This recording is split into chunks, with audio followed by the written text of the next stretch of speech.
Anyone can have a gimme, but it really gets interesting when you go for two. The Go for Two podcast starting now.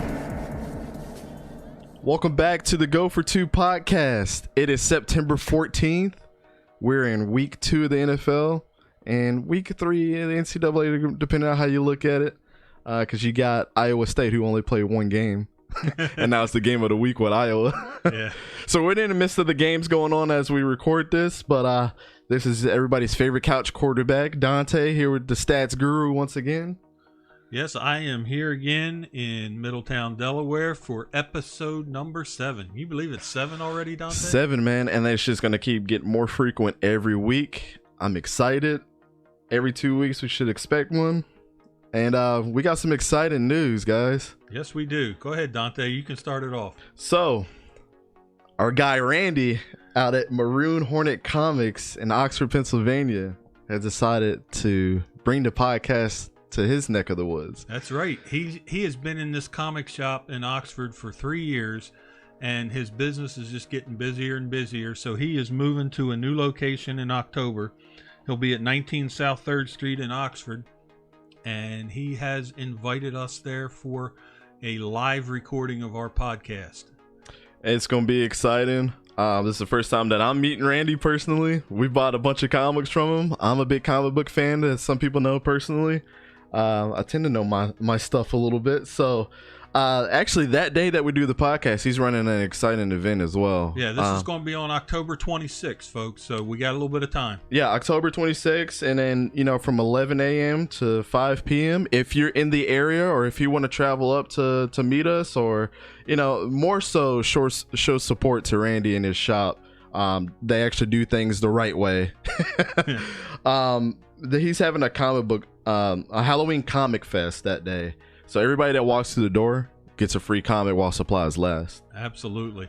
So we're looking forward to having a crowd of all ages stand around while we're doing our podcast live. Maybe coming up with questions, coming over to the table, wanting to know what's going on. Hey, I might bring an extra microphone, so we might have 4. Yeah. And then shout out to Randy, man, another Jaguars fan. Man, this is crazy. Yeah, I didn't know we had 2. I do feel bad for the man. He just bought himself in a Nick Foles jersey, and then Nick Foles gets hurt. He's out for the year. Yeah. But Randy's a good guy. Him and his wife, Lori, have a great shop up there. Known them for years. Good people. So stop on by, show support to them. Come up, visit us for the podcast. Yep, like I said, show Randy's shop some support. Out there with the comics, and especially if you're into superheroes, go and buy a comic or two, man. His prices aren't bad. And I'm excited to actually be out there and to see the new shop. Hey, it's my hometown, man. Yeah, it's Don's hometown, guys. It's Don's hometown. So a little homecoming for Don as we go back as well. So just wanted to give a little shout out to Randy. We appreciate the support through the first 6 episodes, and we hope you continue to support the podcast, and hopefully we can both bring in new buyers and new customers and new viewers to the podcast as well. Absolutely. So while we're there, guys, we might have a couple gifts to give out. Oh yeah. So more details on that probably a little later. Absolutely. Gotta show up to find out. Yep, we gotta show up to find out, and also for our Facebook viewers as well, and likers and followers, we might have a couple gifts for you guys as well. So to kind of lead into things not so abruptly, but like I said, we always gotta shed the light on these knuckleheads. Antonio Brown being one of them, and I'm sure this is not crazy news or to anybody anymore, but we got to talk about it, man. He is signed with the Patriots. Not that I didn't think that they weren't going to go back to the Super Bowl, but you saw what he did with Randy Moss. That man I'm talking about is Tom Brady. Y'all saw what this man did. It was I don't crazy. think it's Tom Brady alone. I think it's the whole system up there. I will give Belichick some credit on that. They do seem to take the problems and turn them into players. Yeah. I mean, productive players. And nobody's signing a 1-year contract for almost $15 million. So right. As much as people want to hate on the Patriots and things like that, they structure their contracts well. They have a good system. Anytime they do an interview, all of them are almost the same. They get the same robotic responses. And that just tells you right there that nobody's bigger than the team over there in New England. So kudos to them. But hey, speaking of Antonio Brown and knuckleheads, you know, I have a whole new respect for Mike Tomlin. To put up with Antonio Brown and Le'Veon Bell, I think the man deserves recognition. Have you ever seen the shocked look he's always had since he's been with the team? Nobel Peace Prize something to be able to keep those two jokers in check as long as he did. They need to have a trophy just for him. Or just for the person that has to deal with Antonio Brown. Almost like the Heisman. What coach can put up with the most? Hey, I tell you what, though, I will give kudos, and I've given kudos on our site to Mike Mayock for not putting up with that stuff out in Oakland. Dude, this is why we're such a big fan of his. So he's putting his money where his mouth is, man. That's right. We told you guys, it's something about Mike Mayock that we like. The way that he knows about the players, the way that he loves football, the way that he just was a great analyst, in general. And we thought that he would always be a good GM somewhere. So, I mean, with that being said, for him not to put up with the bullcrap that Antonio Brown was coming with and nipping it in the bud and pretty much saying you're not bigger than the team regardless where you go. I mean, we're talking Antonio Brown here. This is the guy who comes to training camp in a hot air balloon, okay? Over helicopters. Yeah. I mean, granted, he's done some stuff. I mean, there's so much stuff he's done to prove he is a knucklehead. But, I mean, when he wasn't practicing because his feet were bothering him, he had a foot injury, and then to find out it's because he was in the cryotherapy without the proper shoes. Yeah, I mean, come on, knucklehead for sure. And we could go on and on about it, but for people to think that this is not something that was already pre-planned, it's kind of strange, because we all know that the Steelers did not want to trade him away to an AFC rival and the Patriots, because they always think eventually they played them the first week, eventually we're probably going to play them in the playoffs if we're good enough. Why give it up? Yeah. So Antonio took the good route of going to the Raiders, but eventually ran into some roadblocks there, and I think he knew for some reason that he could probably manipulate his way to get there. I don't know, man. The Patriots showed interest in him originally, and you're right, the Steelers did not want him going to that kind of rival. Mm-hmm. And the interesting thing, I guess, for me is Antonio said he wanted to win, but then he went to the Raiders. Yeah. Now, yeah, maybe in some time they're going to win, but that was the money contract. He had some guarantees there, but then he ends up back at the Patriots. Crazy. Are we going to throw a conspiracy theory out there?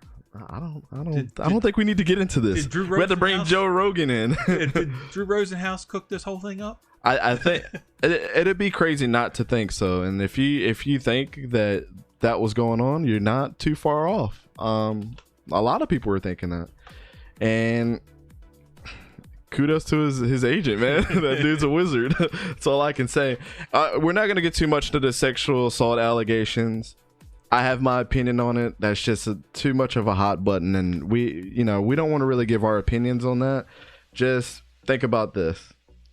I say it all the time. After the second or third time an incident happens, I'll leave it at that. And until something's proven, not just said, we can't go, making strong allegations on it. Yep. I mean, knucklehead status aside, maybe it did happen, but until we get some more proof on what happened, we're going to leave it at that. Yep, we'll leave it at that. And for that being said, let's just get right into actually let's talk about what we want to do for the Go for Two postings. Oh yeah, my wife was all on it. If you notice, Facebook fans, on our Go for Two site on Sunday, we had some posts because we put up a question about, is anybody going to go for two? Is any coach going to try for the 2-point conversion? So we had some posts, first one I put up with 14 minutes and 55 seconds left in the fourth quarter. The Eagles did a 2-point conversion, successful. And then we had two other posts. Thank you very much, Heather. Heather had the Cardinals with their 2-point conversion for success. The Colts with their 2-point conversion for And both of those were late in the fourth quarter. Yeah. I mean, we watched every single one of those games as they happen, and she pulled out her phone. I'm like, what are you doing? So that's something we're going to do every week now. We're going to put that up there on Facebook. Basically put the question out there. Is anybody going to go for two? Who do you think's going to go for two? Yep. You witness a 2-point conversion attempt by an NFL team, and you're the first person to put that up on our post. We are going to send you something. Yeah. And we're going to put a picture of it up on our Facebook a little bit later. Yes, we will. So the first one it goes to is my wife. Yes, she gets the first one. So I have her take a picture and post it up. Matter of fact, we might end. I'm thinking maybe, who wants one? We're talking go for two. We'll send 2 of them out. Yeah, we'll send 2 of them for you to share with somebody else. Absolutely. So exciting stuff, man. We also got some other things planned as well, but this is just kind of the tip of the iceberg for us. So with that being said, watch out for those NFL games, even college. Yeah, you can definitely let us know in the college. That's a little more. Let's stay away from like Division 2 and Division 3, and outside of that, we want to see like the major teams, the ones that we're actually looking at.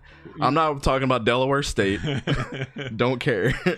Now they will have a lot more. I think you'll see a lot more attempts in college. That's why we're really concentrating for the prizes on the NFL. Yep. So shout out to our Bills fans. Oh yes. How'd you like the Bills there, Brett Nelson?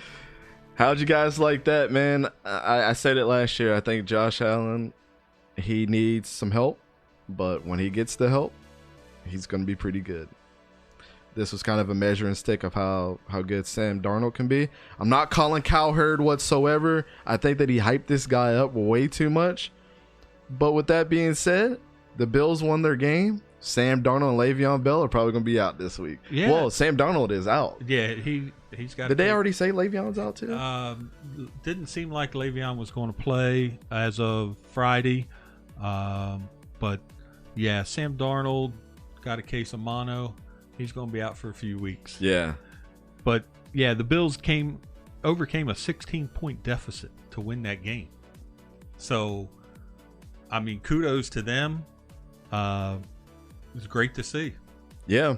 I think Don in his rankings, he had the Bills being in second place this year, of course, with the Patriots being in first. Yeah. And I had the Patriots being in first with the Jets being in second.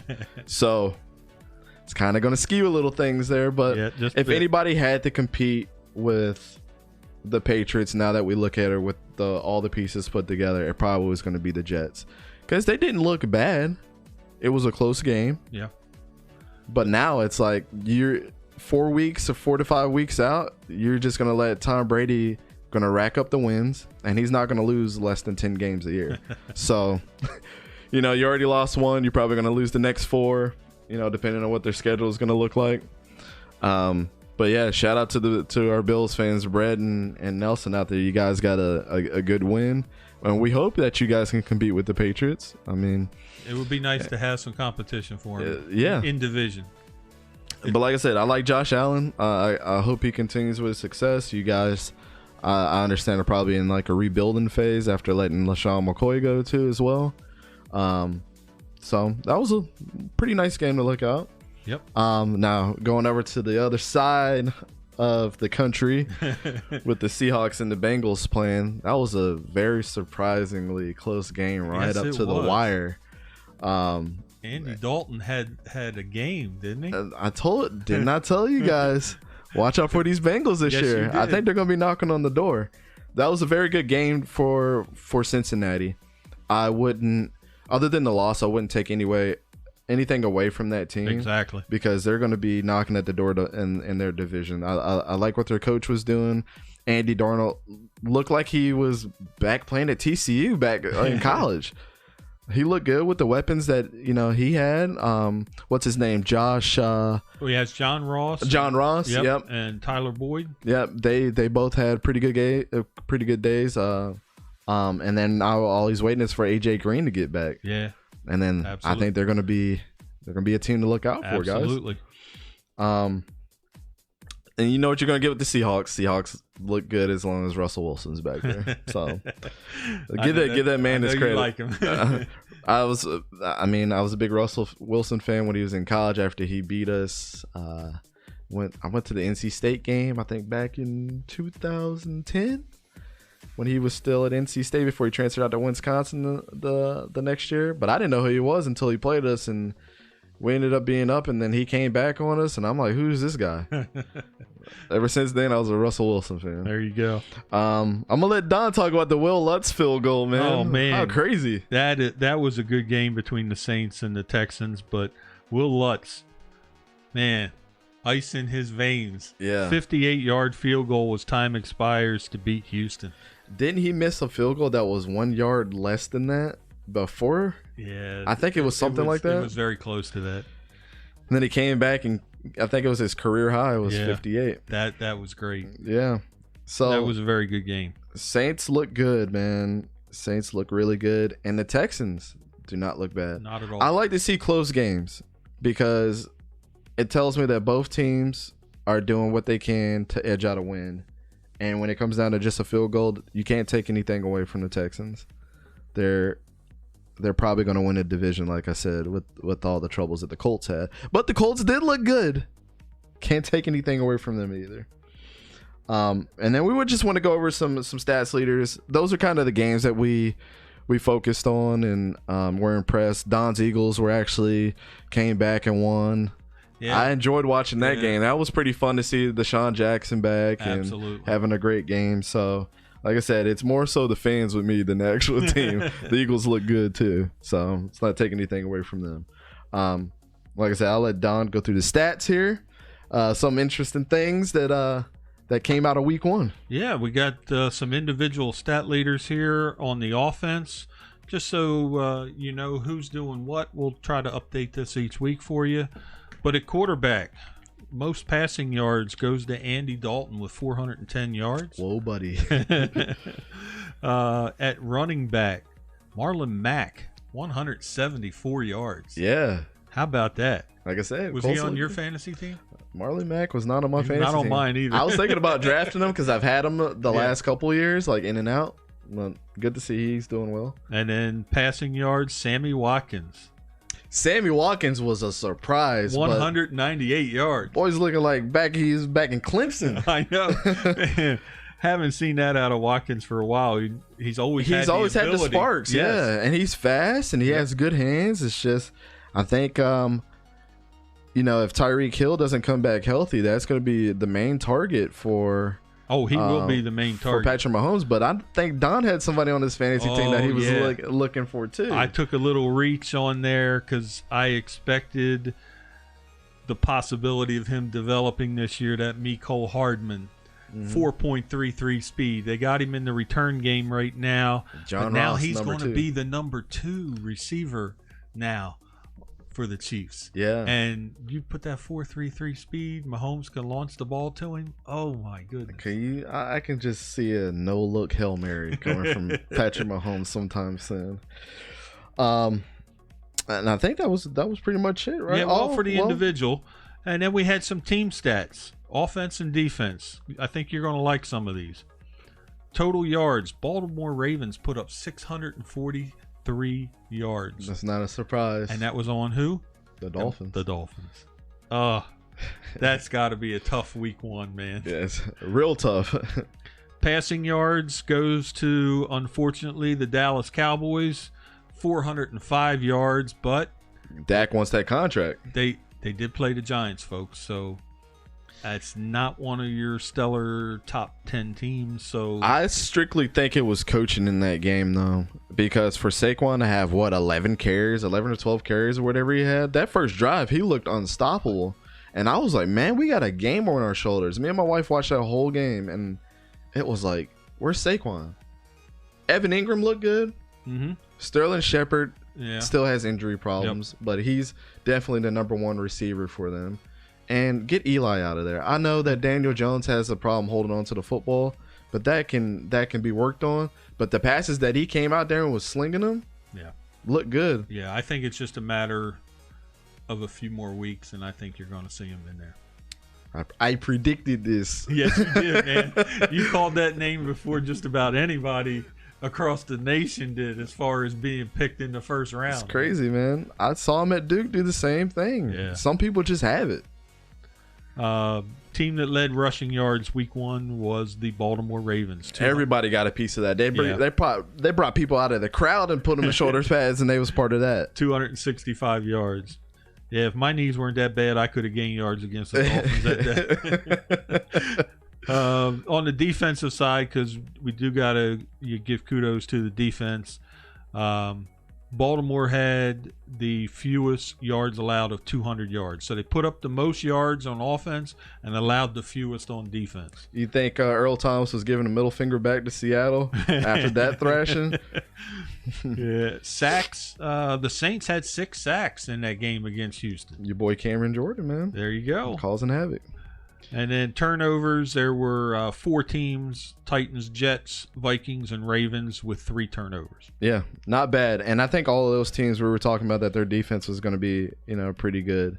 So some of our NFL key games for the week, me and Don were talking about this last night. Seahawks and the Steelers. Hold on, pump your brakes. I know that the Steelers got a thrashing from Tom Brady, but that is a rare case for right now. Absolutely. This is going to be a measuring stick game. These are some of the games that we always point to. And sometimes you don't know unless that first week comes by or a couple weeks comes by. But I really think this game is going to determine where the Steelers are this season. Because if they aren't able to make adjustments against the Seahawks, and Pete Carroll is not going to let off the gas. Right. His teams are always good. I know there's not a lot of Pete Carroll fans out there, but can Mike Tomlin make the adjustments to at least be close to beating the Seahawks? And I think they play the Seahawks at home too, right? I believe they are. I think they're in CenturyLink Field this time. So playing 2 road games. We'll see how Ben Roethlisberger is he really washed up now? Is it his time to go? And for him not to throw to Juju that whole time was kind of crazy. My wife had him on his fantasy team, or on her fantasy team, and she was like, "Why is he not throwing to Juju?" Didn't throw it to Vance McDonald. He's a pretty surefire tight end. But this could be, can the Steelers go 0-2, or will we have 2 teams go 1-1? I can't imagine Steelers with an 0-2 start. That doesn't seem like it's possible. Tough anymore. Really. Tough outing. Tough outing. Really.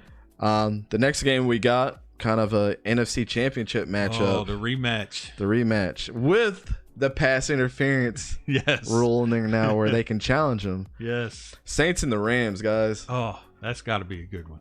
Rams came off a close game. Saints came off a close game.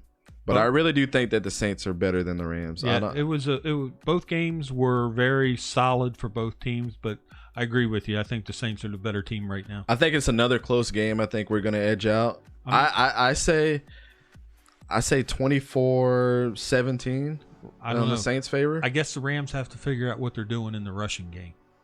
Yeah. I mean, they are taking Todd Gurley, and he is kind of like they do in Major League Baseball with a pitch count on a pitcher. He's only used so much because they're worried about his health problems with his knees and everything. So absolutely, he is not in there full time anymore. So until they figure out how they're going to do that between Malcolm Brown and Todd Gurley, it's going to be interesting. Yeah, it's going to be very interesting to see where really Todd Gurley's future is gonna lie after the season's over. Such a talent. Yeah, I remember watching him in high school too, because I was down in North Carolina at the time, and he was just all over the field as well. So we'll see, guys. Those are the 2 games to watch out for in the NFL for sure this week, and just keep that in mind. We're watching for sometimes completely different reasons. Now, the question is, after they said 10 players wanted to leave this team, how good can the Dolphins be after the adjustment this week if they win? Man. Or how bad are they going to be for the rest of the season? Yeah. Now, I had the Broncos being the worst team in NFL. Wow. But the Dolphins, I think I had them second. Yeah, we both had them 3-13 on our preseason picks. We did. Boy, we might be wrong. They could go 0-16 at this pace. They could. I mean, 10 players wanting to leave. They said that the coaches don't have any drive to win, which, you know, not Adam Gase, forgot who their coach's name is, but, you know, he came out and denied those allegations as well. It's hard to say if they're going to be good at all. They're going to be pretty bad the rest of the year, especially with their schedule. I don't really see them winning any games if they played the way that they did against the Ravens. Brian Flores is his name. Yeah. So a new coach for them. So really not looking good. It's always been bad to be a Dolphins fan, especially after Dan Marino left. Yeah. You guys kind of had it with Jay Cutler there for a little bit. That didn't really work out in your favor too well. So, like I said, me and Don had them going 3-13, so they might be going 0-16. We might have to change that. Watching the Cardinals game. Oh yeah. How good can Kyler be? Kyler Murray. He threw for 308 yards. He had 2 touchdowns. He did have a pick. 75.2 passer rating. He was around like 53% on. I mean, his, but that's ratio. his first game in the pros. Yeah. I mean, that's not bad. So he looked really bad. Like before halftime, he looked bad, guys. If you watch that game, he did not look good. Second half of that game, especially when it came down to winning the game, I don't know if him and Kingsbury got together and did they have a Tom Brady, Bill Belichick moment? I know that's kind of a far reach, but he looked good, man, against the struggling Lions. And another good game from Matthew Stafford. Put this man put him on the Steelers. I'm telling you what. The Steelers need to. All right, I'm calling it now. Steelers are going to trade to get Matthew Stafford after Ben Roethlisberger retires after this year. Stafford has always been a good fantasy quarterback, but he has Hall of Fame numbers too, man. He's got some targets this year, man. And Amendola going across the slot. Yeah, I mean he was hitting. Hawkinson. Oh man, when he came out of college, when we talked about the draft, he was like one of the most sought after tight ends. He's got size. I was going to draft him on my fantasy Me too. team, and then I thought, man, you know, his first year, I bet they're going to make him a blocking tight end, so I'm not going to take him. Doesn't he turn out to be a pass catcher after all? Yeah, a good route runner, good pass catcher. He has all the intangibles. Size. Man. Yep. I think one. Who was it? This girl that I think Heather used to coach with. Stacy Ricci. I think that's her name. Her husband used to play with the Patriots. Okay. He was an offensive lineman. And his 2 sons are like playing at Heather's old high school right now. One of his sons is in Wisconsin. He's a tight end. He's not on the depth chart as starting or anything, but yeah. I just remember him being like an offensive lineman. It's Todd Ricci. Yep. That's his name. Yep. So we know Stacy. Apparently him and the what's his name was quarterback before Tom Brady. He was one of my favorites. Drew Bledsoe. Oh yeah. Them and the Bledsoes are like really good friends. Oh yeah. Heather says like they post like they go on vacations all the time and everything. I'm like, I like Drew Bledsoe when he was playing. Get me an autograph, man. Dude, when my kids were younger, I got them into collecting football cards because I did baseball cards when I was younger. So they wanted me to collect too. So I'm like, okay, well let's concentrate on a particular player or a particular team. So they each had theirs, and then I had to pick somebody. So I'm like, okay, Drew Bledsoe. So I picked him early on in his career. You wouldn't believe how many Drew Bledsoe cards I still have at home, man. Drew Bledsoe was awesome though. So one of the guys that got hurt in his career just kind of tanked, but. Same with I'm gonna throw this name out there. Steve Berline was pretty good too. Yeah. And in his career, he played a long time as well.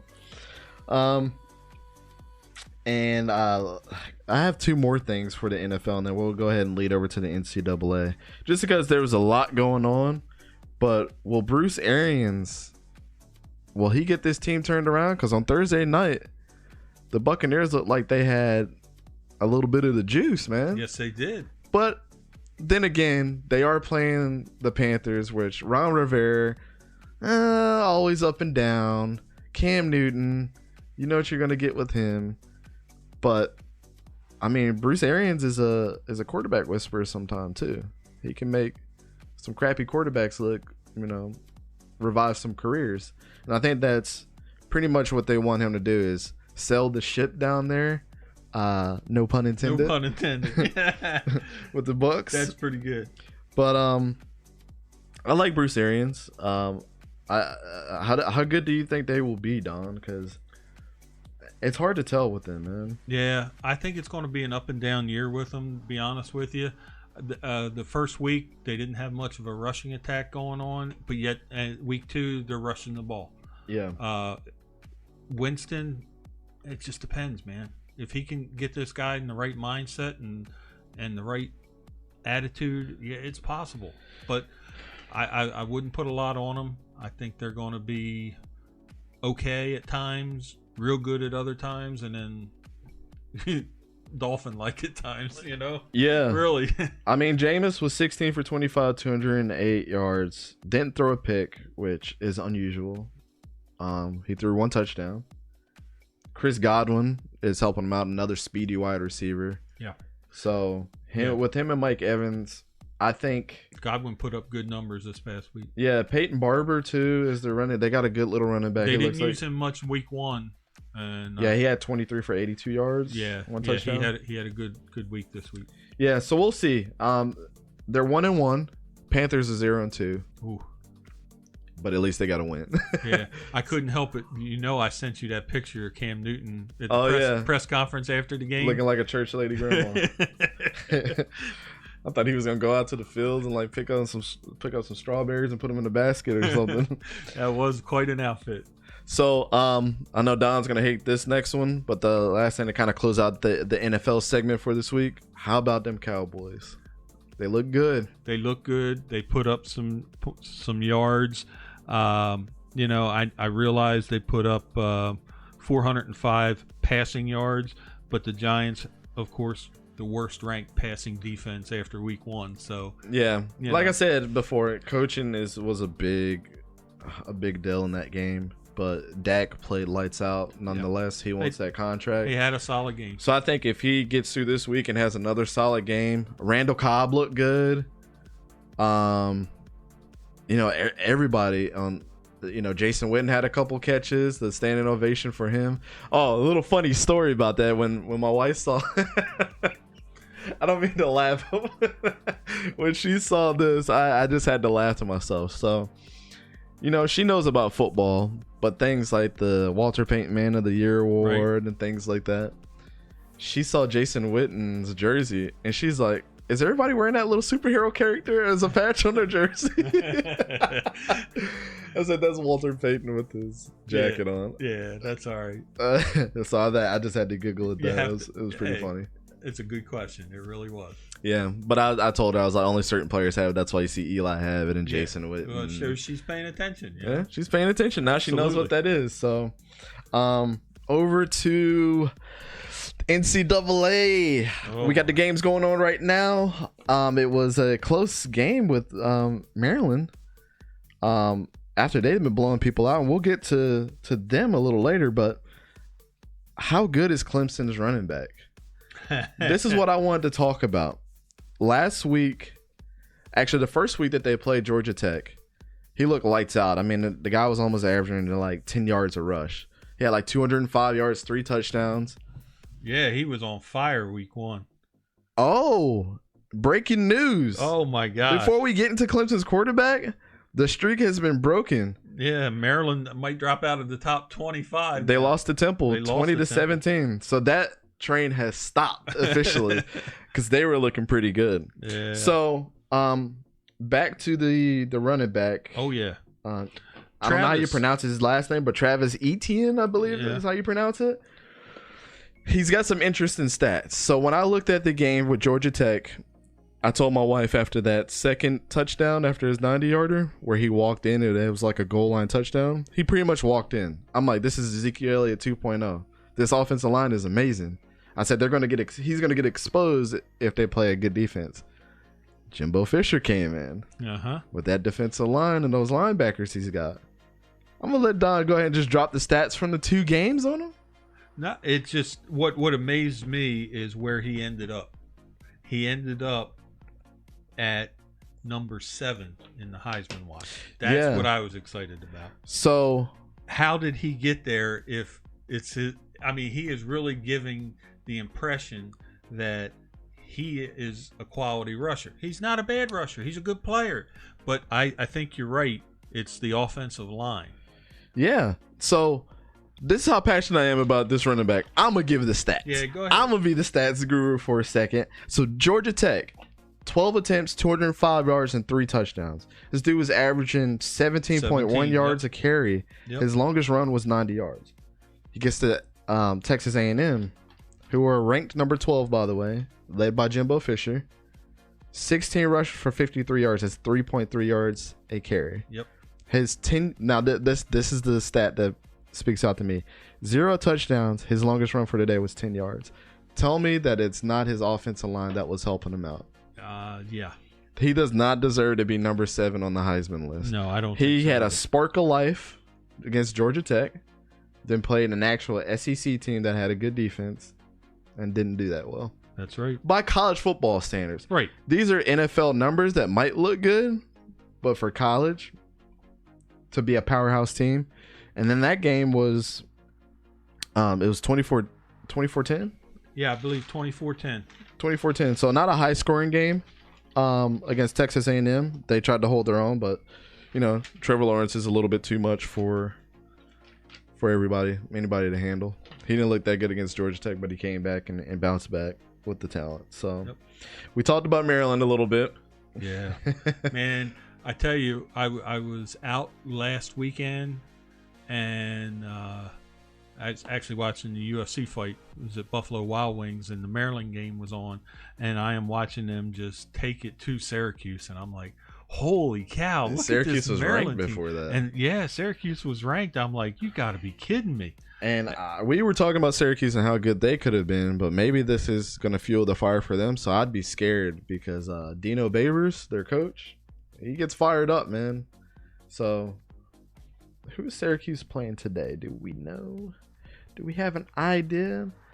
I think it's they play Clemson. Yes. Yeah, I knew they was playing somebody big. They played Clemson today, and Clemson beat them that one year. Just remember that they came with the upset. So Dino Babers is that's a 7:30 game tonight.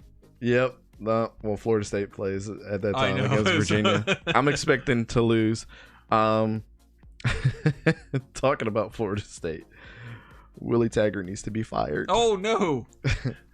I can't take it anymore, man. Let's blame it on Jimbo. So, as a lot of people know, I was a Jimbo Fisher fan. Yes, I was not against the guy. I said build the damn facilities and make the guy happy. Yep. So the last year that he was there, I know he didn't really give a crap about athletics or academics and all that. The dudes were just doing what they wanted to. At that point in time, he was already checked out. I think he was pissed off, and he just wanted to leave. I think kind of Florida State, what they did is they dug themselves their own hole, because that guy still would have been with us, and we would have not gone to a bowl game. It's kind of a disgrace. So for this season, people to keep blaming it on he was rebuilding from Jimbo Fisher. This guy's got 4- and 5-star recruits all over the field. You got Cam Akers, who hasn't really shown his talent. James Blackman plays well, but you get to halftime leading by 18 and 20 points and then just crumble. Yep. Why did we win a game 35-34 against Louisiana Monroe? I would never understand why. We literally won because they missed a field goal. Because that last drive, they were coming after our throats. I was like, we lose. And when he missed that field goal, I was just shocked that they missed it. Yeah. Because I expected them to win. This is not a good coach team. They brought in one of the defensive coordinators that Willie Taggart worked with. He's actually not Jeremy Pruitt. That was our previous defensive coordinator. I can't remember his name right now, but they hired him just to be kind of like the QC guy for Florida State. And I don't know if that's going to be enough, man. They've had a rough start to the season. Was that Boise State in week 1? We shouldn't have lost against Boise State. Jim Leavitt. Yeah. Jim Leavitt is a mastermind. So he came in as a quality control analyst for Florida State. So is he going to have his hand in the defense? I don't know. Just keep this in mind. Not every analyst knows what they're doing. But this guy has a good track record. He has a good track record. So I don't know. I think at this point in time, Willie Taggart's chomping at the bits to try to turn the ship around down there in Florida State. But I say get him out of there. Let's get a coach. Let's get Urban Meyer. Tell him to come back. Let's pay him the money and get Urban Meyer to come. So that's my little rant about Florida State. Talking about good coaches, though. Lincoln Riley. Is he the quarterback whisperer, man? I think he might be. I think Jalen Hurts is leading the Heisman. Number 1 in the Heisman right now. Yeah. I mean, he's had his big stat that I really liked was 259 passing yards and 3 touchdowns in 2 quarters. In 2 quarters, man. Yeah. He's good, man. I've always liked Jalen Hurts. I think right now Nick Saban's looking at what could have been with Jalen Hurts. Man won you a national championship. Yep. Got replaced by Tua in the one championship that everybody were struggling in. Tua came in and won it. But Jalen Hurts, man, I've always liked him. I don't know why this was this connotation that he wasn't going to get drafted. This year is the year that he could be the number 1 quarterback coming out of the draft. Sam Ehlinger's on that list, though. He's number 9. He's awesome. Jake Fromm, I don't even think he got mentioned on the Heisman this year. He's not in the top 11 right now. He's solid, though. He is solid. He's a solid quarterback. Another quarterback from Ohio State. I knew I wasn't high on Ohio State this year, but Justin Fields is a beast. Let me just put that out there. He's crazy. He's number 5 on the Heisman watch right now. That game that highlighted for stats was 224 yards, 2 touchdowns, passing, and 1 rushing. I believe if Jimbo was still at Florida State, we would have snatched him away from going to Ohio State. Yeah, it's very possible. And we just let him just go through the cracks, and now he's at Ohio State doing a great job. So one game that we looked out for that we told you guys is going to be a measuring stick for 2 teams, and we'll get into their quarterback because he's part of the Heisman race as well. LSU and Texas was going to be a major measuring stick for both teams. I said this on episode 3. Yeah, somewhere around there. That LSU was going to win the SEC and Texas was going to win the Big 12. But to kind of verify that, 2 games that Texas needs to play was this one. Close game. Right. Very close game. And then also they're going to play Oklahoma, which Oklahoma looks decent. Whoever wins that game is winning the Big 12 for sure. Right. But LSU is winning the SEC this year. And part of the reason is this man that's number 3 on the Heisman. Yeah, number 3 right now on the Heisman. Joe Burrow. Week 1, 5 touchdowns before the half. Week 2, 4 touchdowns. Oh, my gosh. I wasn't expecting him to be part of the Heisman race. I knew he was good, but I think that whole team is good. But, man, he's playing lights out. Alabama better be scared. Yeah, I read a lot about him in the preseason. He was projected to do very well, but this is really off the hook. What a start. Yeah, what a start for the Tigers, man. I'm telling you, what week are they playing Alabama? Are they playing Alabama this year? LSU versus Alabama, 2019. I don't think they're playing. I don't think they are. I don't think they might see somebody somewhere, but I don't. Yes, they are playing them this year, November 9th. Oh, yeah. So right now they're ranked number 2 and number 4, Alabama being number 2. November 9th, man. And that's after coming off playing Auburn. So they're going to play Alabama's rival and then come into Alabama's house and take them out too. Ooh. And then they finish up, LSU finishes up with Texas A&M. How good could they be by then? Yeah. So, well, any Jimbo Fisher-led team is always one to watch out for. I'm never going to bet against that man ever. So with that being said, guys, it's been a hell of a first 3 weeks, depending on how you look at it. Week 3 of the NCAA right now. Hope you guys gonna watch these games to, pay a little bit more attention to what's going on. What we're looking for is in week 6 or 7 when the Red River rivalry happens with Oklahoma and Texas, to see how good Jalen Hurts and Sam Ellinger really are. I think that's going to be probably the best game this year.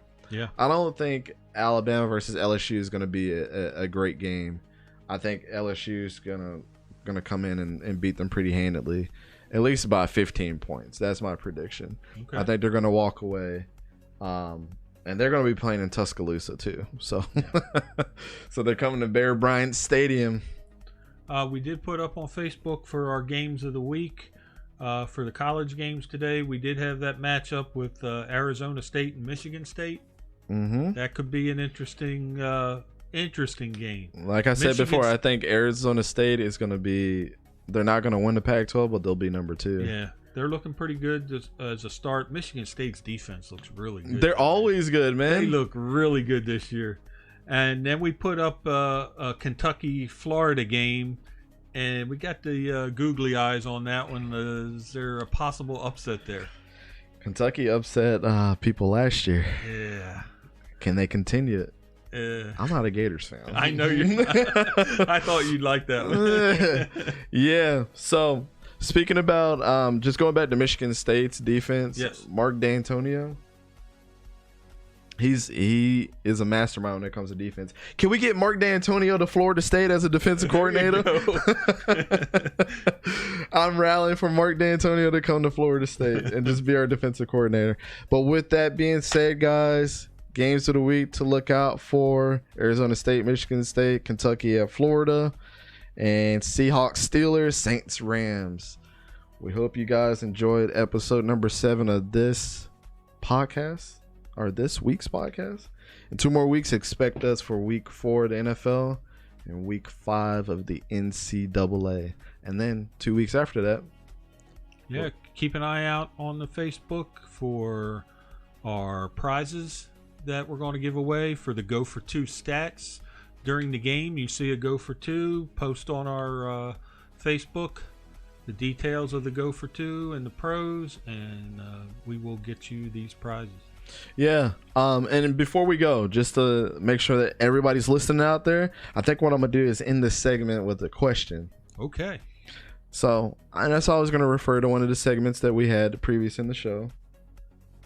I'm going to leave you with a strange one here. How good can Clemson's running back be for the rest of the year? And I'll leave you with that one. Is he worth being number 7 in the Heisman?